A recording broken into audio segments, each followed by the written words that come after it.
Hello everyone. In this video, I will guide you step by step on how to create your account on Claude AI. First, open your web browser and go to the official Claude website.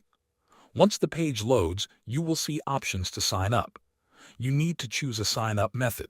You can select Continue with Google if you want a faster setup. This option uses your existing Google account, so you do not need to create a new password. If you prefer using your email, click Continue with Email. Then enter your personal or work email address. After that, check your inbox.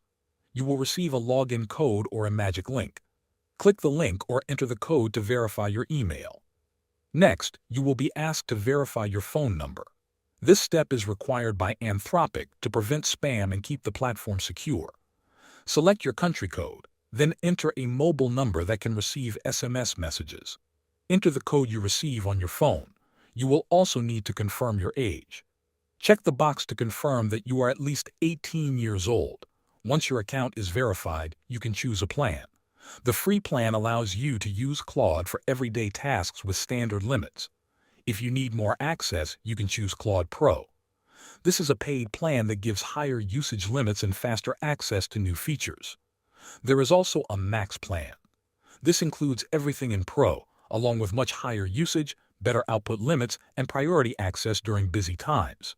Finally, you can also download the desktop app if you prefer using Claude on your computer. Thanks for watching.